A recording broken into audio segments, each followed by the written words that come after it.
గురుదేవ తేజస్వరం, గురు సాక్షాత్ అహం జ్యోతి. గురు ఎవరు? సాక్షాత్తుగా అహం, తానే జ్యోతి స్వరూపుడు. కాబట్టి అటువంటి గురు లేదా మీ పిల్లలకి కూడా చెప్పాలి. కాబట్టి ఈ విషయం అవగాహన చేసుకొని మీరు ధరిస్తూ మీ బిడ్డలను తరింప చేయాలనే ఉద్దేశంతో అక్కడ క్యాసెట్ చేసి ఉంచాము. ఆ క్యాసెట్ వేసుకున్నట్లయితే, మీరు ధ్యానంలో కూర్చున్నట్లయితే, ఆ క్యాసెట్తో మీరు ఫాలో అయిపోయినట్లయితే మిమ్మల్ని మీరు మర్చిపోతారు. కాబట్టి ఈ విషయాన్ని అవగాహన చేసుకుని మీరు ధరిస్తూ అనేకులని మిమ్మల్ని అంటే మీరు తరింప చేయాలని నేను ఒకటి ప్రతిపాదించాను. ఏమిటి అది చెప్పేసేసి నేను క్లోజ్ చేస్తాను. ఏమిటంటే, ప్రొద్దున లేస్తున్నాం, మంత్రాలు పట్టిస్తున్నాం, పూజలు చేస్తున్నాం, కానీ మనలో ఉండేటటువంటి సంకల్పాలు రహితం కాలేదు. మనం తినేటటువంటి పదార్థాలు మార్పు లేదు. మనం తలంచేటటువంటి ఊహల్లో ఏ మార్పులు కూడా జరగడం లేదు. కాబట్టి తల్లి గర్భంలో ఉండేటటువంటి పిండం తల్లికి తెలియకుండా, తనకు తెలియకుండా, తండ్రికి తెలియకుండా ఏ విధంగా రూపాంతరం పొందుతుందో అది ఒక సృష్టికర్తకి తెలుసుకున్నాం. అందుచేతనే ఆ సృష్టికర్తలోని విషయాలు మన ధ్యానంలో జరుగుతుంది. కాబట్టి ఈ విషయం గుణారాధన అనేటటువంటి దివ్యనాథం ఎవరైతే పట్టించుకుంటారో, ఈ కాలంలో మనకు ఒకప్పుడు గాయత్రి మంత్రం ఉంది, మరొకప్పుడు పంచాక్షరి మంత్రం ఉంది, మరొకప్పుడు అష్టాక్షరి మంత్రం ఉంది. ఇలాగే చెప్పేసి వెళ్ళిపోతూ ఉంటాడు. కాబట్టి అది ఒక కోటీశ్వరుడు కూడా కావచ్చు, కూటికి లేని వాడు కూడా కావచ్చు. ఏ సృష్టిస్తే కోటీశ్వరుడా? వాడి సాధారణ కావచ్చు. బుద్ధుడు రాజు అయినప్పటికీ కూడా చేశాడు. 7 భూమితులు కదా, ఏమిటి వృక్ష క్రిమి కీటక మధ్య పక్షి జంతు మానవ స్వరూపాలు 7 దశలు ఉన్నాం కదా.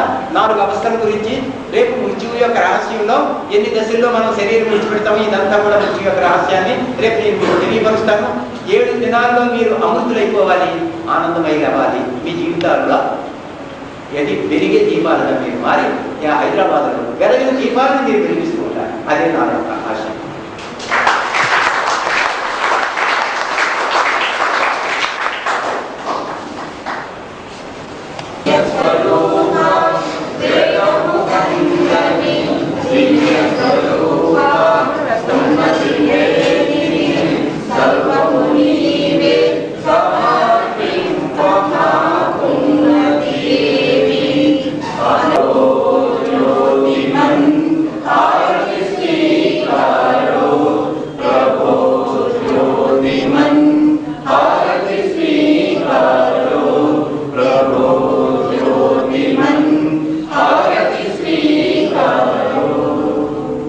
సత్య సంపూర్ణుడు, సర్వసృష్టికి ఆది సంభూతుడు, మహిమాస్వరుడి, అనంత జ్ఞాని, అగోచరుడు, త్రికాలవేది అయ్యున్న సర్వేశ్వరుడు ఈ సర్వభూ ప్రపంచములను సంరక్షించునుగాక. మీ సకుటుంబములన్నిటిను పవిత్రముతో జీవించుదురుగాక. మీరు శ్రమల నుండి, బాధల నుండి విమోచింపబడుదురుగాక. తథాస్ శుభమస్తు సదావో. జై జ్యోతి జగత్. జై శ్రీ విశ్వశాంతి జ్యోతిర్మయ ప్రభువు వారికి జై శ్రీ ప్రజోత మహారాజ్ కి. రేపు 9 గంటల నుంచి 11 గంటలన్నర వరకు ఎవరైనా ప్రత్యేకంగా మాట్లాడవలసిన వాళ్ళు ఉన్నట్లయితే నేను మాట్లాడతాను. ఒక్కొక్కరు పాయింట్లు రాసుకొని తెచ్చుకోవచ్చు. సందేహాలు ఉంటే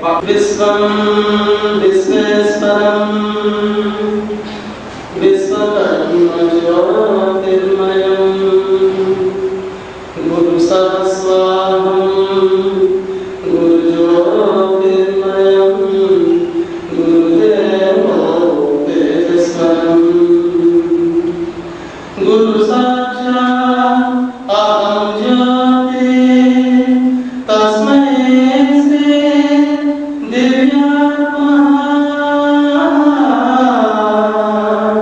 తస్మై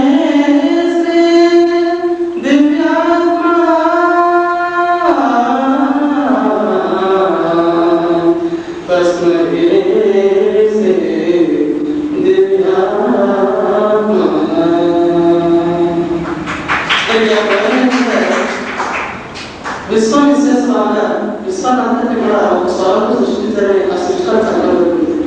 విశ్వకర్మ జ్యోతిర్మయం, విశ్వంత జ్యోతిర్మయంగా ఉంది.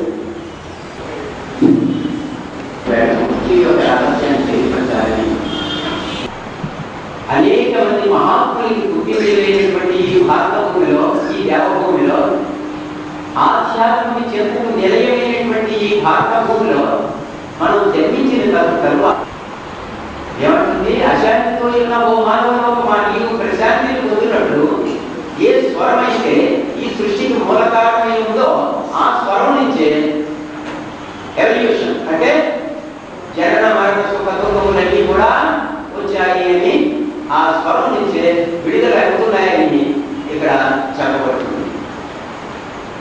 కాబట్టి ఈవేళ మీకు తెలియపరిచేటటువంటి విషయంలో మృత్యువు యొక్క రహస్యం గురించి నేను తెలియపరిచాను.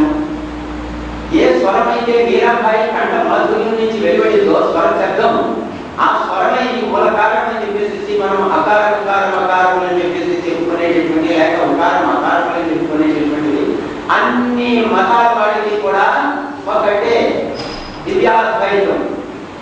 మనం ఓంకారం గురించి చెబుతూ ఉంటే మహమ్మదీయులు అవ్వల్ కల్మె ఆదిలో ఉంది స్వరం, అదే సృష్టికి మూలం అని మహమ్మదీయులు చెబుతూ ఉంటే క్రైస్తవులు ఆది స్వరం అంటే ఆది యందు వాక్యం ఉండను, వాక్యము దేవుడై ఉండను, వాక్యము దేవుని యొక్కై ఉండను అని మహమ్మదీయులు క్రైస్తవులు చెబుతుంటే ఆదిలో శృతి పదమే ప్రధానమైనదని వేదసారంలో మనకి ప్రకటింపబడుతుంది. అలాగే భారతదేశమే కాదు, యావత్ ప్రపంచంలో చెప్పబడినటువంటి అన్ని మతాలలో నుంచి వచ్చినటువంటి ఒకే ఒక్క దైవతాలకు శృతి పదం ఒక్కటే, అదే ఓంకారం. ఎవరు ఏ మహాత్ములు చెప్పినా, ఏ మహనీయులు ప్రబోధం చేసినా, ఏ మహాత్ములు స్థిరపరిచినా, ప్రకటించినా, పాడినా, ఆడినా అదే శబ్దం నుంచే సృష్టి నిర్మాణం జరుగుతుంది అని చెప్పేసి ఆదిలో హెచ్చరించారు ఈ మహాత్ములు. ఇప్పుడు కూడా హెచ్చరింపబడుతూనే ఉంది ఆ స్వరం గురించి. ఇక రెండవ సంగతి, ఆదిలో ఉన్నది స్వరమే అయితే ఆది అంటే మన కృష్ణుడు నేను తేజోవంతులలో తేజస్సులై ఉన్నాను అంటున్నాడు కృష్ణ పరమాత్మ. తేజస్సే ఈ మూలకారణమై ఉన్నది అని బుద్ధ భగవాన్ చెప్తున్నాడు. రోషిణి పదా అని చెప్పేసి మహమ్మదీయులు చెప్తుంది. I'm the light of the light అని చెప్పేసి క్రైస్తవులు చెప్తున్నారు. అంటే తేజస్సే ఈ మూలకారణమని క్రైస్తవులు చెప్తున్నారు. ఒక్కడు కాదు, ఎన్ని మతాలలో ఎవరు చెప్పినప్పటికీ కూడా ఒకే ఒక తేజస్సు, అదే సృష్టికి మూలం. రెండు రాళ్ళు పట్టుకొని కొట్టినట్లయితే శబ్దం వస్తుంది, అందులో నుంచే మొట్టమొదటి కాంతి అంటే వెలువడుతుంది. అది వెంటనే మన దృష్టికి పడుతుంది, తరువాత శబ్దం వస్తుంది. ఇవి రెండు కూడా ఒక్కటే. అలాగే రెండు శక్తుల యొక్క సంయోగంలో సృజింపబడినటువంటిది ఆనందం. సృష్టి, స్థితి, లయం ఈ మూడు కూడా ఆనంద స్వరూపమైనటువంటిదే చెప్పబడుతుంది. సృజన ఆదిలో సృజన అంటే ఆదిలో అదృశ్య శక్తుల యొక్క సంయోగ వియోగ సంయోగంలో సృజింపబడినటువంటిది ఈ సృష్టి. మొట్టమొదటి నుంచి కూడా చెప్తున్నాను, 4 దశలు ప్రతిదినం కూడా మీకు హెచ్చరిస్తున్నాను. 4 దశల్లో సృజింపబడినటువంటి సృష్టి 7 దశల్లో రూపాంతరం పొంది అంతిమ రూపం పురుష స్వరూపం అంటే మానవ స్వరూపాన్ని ధరించి తిరిగి సప్తదశల ప్రయాణంలో అదృశ్యమే అవుతుందని చెప్పబడుతుంది. అయితే ఆదిలో సృష్టికర్త సృష్టించినటువంటి రూపం ఏది ప్రశ్న. అది లేకపోయినట్లయితే ఇది సృష్టి లేనే లేదు. ఆదిలో మొట్టమొదటి సృష్టించినటువంటి సృష్టిలో సృష్టికర్త అనగా విశ్వం, విశ్వేశ్వరం, విశ్వకర్మ, జ్యోతిర్మయం అనేటటువంటి జ్యోతుల నుంచి అంధకారం వచ్చింది. అంధకారమే మృత్యువు, అంధకారమే మృత్యువు. మొత్తం ఆ మృత్యువు ద్వారానే నేను బయటకు వచ్చాను. మీరు కూడా ఈ శరీరంలోంచి తేజస్సు బయటకు వెళ్ళిందంటే మీలో అంధకారమే ఆవిర్భూతం అవుతుంది. మళ్ళీ తిరిగి ఆ తేజస్సునే తీసుకుని వచ్చినప్పుడు పునర్జన్మ అవుతుంది. ఇదే సృష్టి యొక్క రహస్యం. ఈ రహస్యాన్ని ఒక్క జ్యోతిర్మయుడు మాత్రమే భూమి మీద ప్రకటిస్తున్నాడు. 17,000 జన్మలు ఎత్తింది ఈ దేహం. ఆ జన్మలో నుంచే సృష్టి రహస్యాన్ని బయటికి తీసుకొచ్చి హెచ్చరిస్తుంది. అవసరమైనట్లయితే మీరు మృత్యువునే పొందండి, నేను ప్రాణం పోస్తాను.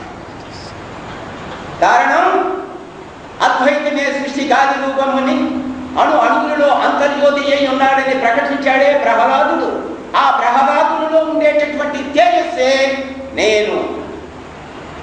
రోమ రోమం నుండి రామనామం ఉచ్చరించినటువంటి నీరాంజనేయుని హృదయాంతరంగముల మూర్తి దీపమించి ప్రకాశించిన అమర జ్యోతినే నేను అంటుంది.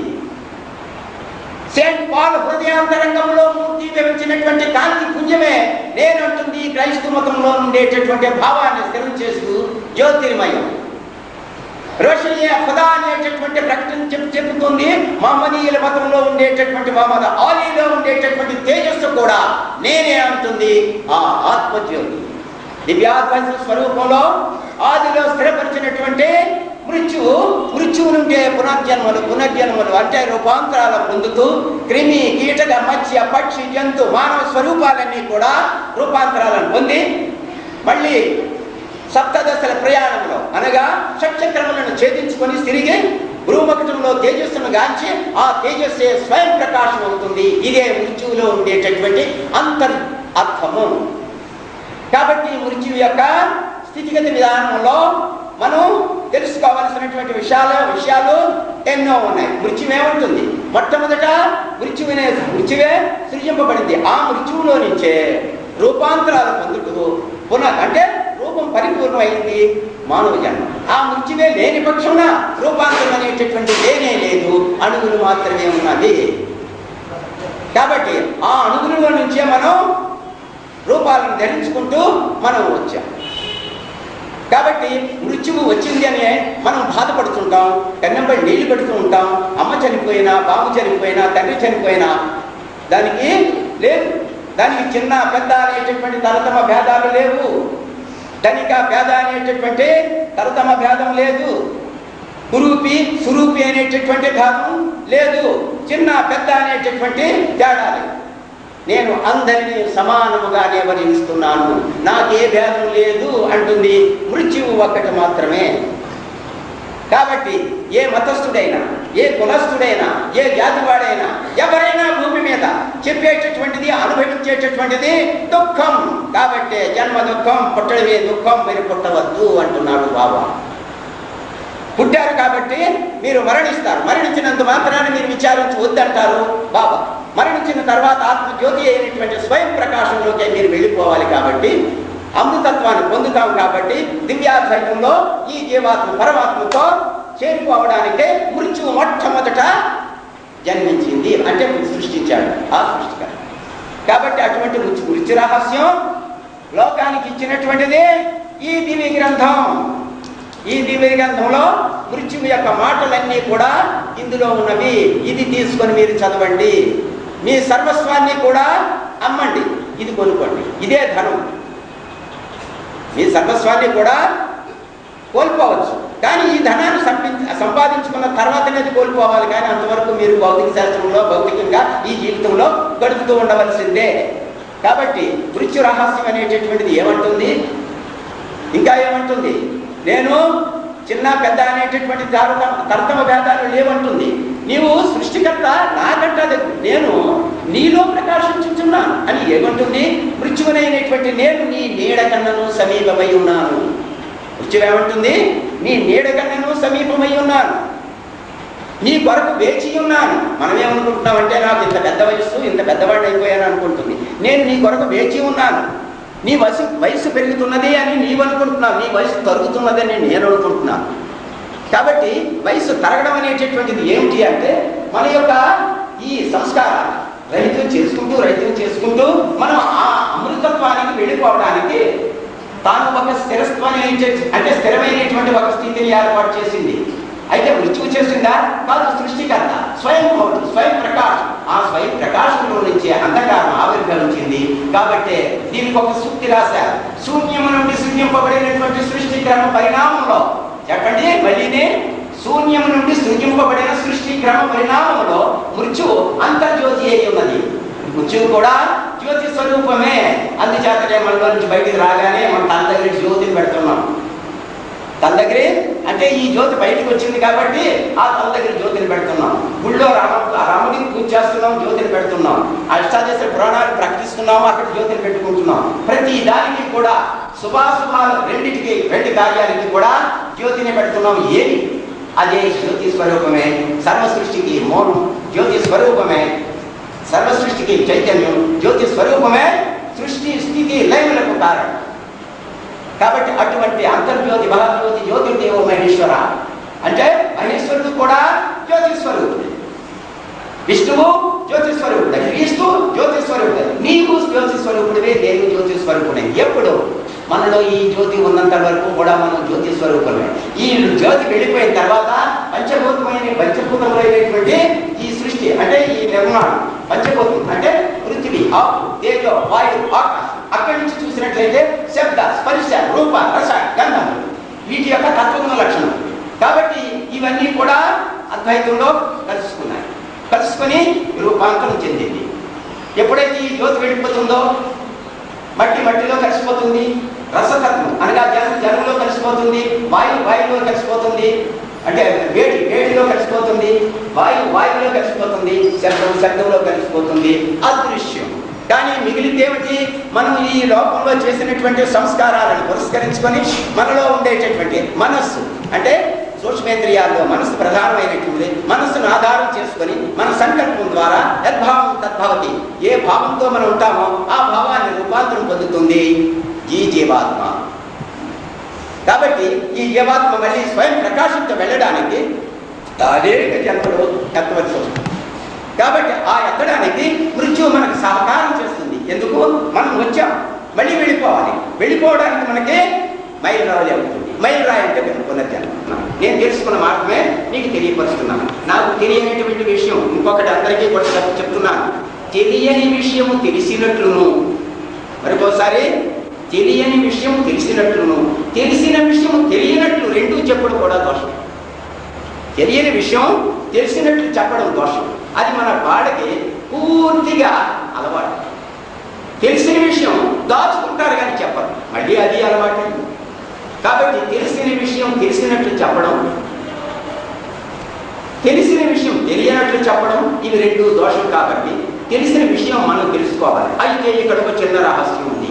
నష్టానికి కష్టానికి తెలిసిన విషయమైనప్పటికీ కూడా తనలో మరుగుపరుచుకోవాలి, కానీ బహిర్గతం చేయటం ద్వారా ఇతరులకి నష్టమే కలగకుండా తనని కూడా తంతారు.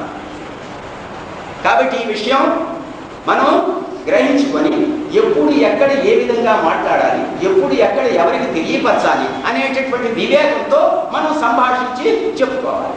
అయితే లోకానికి కావలసినటువంటి సత్యము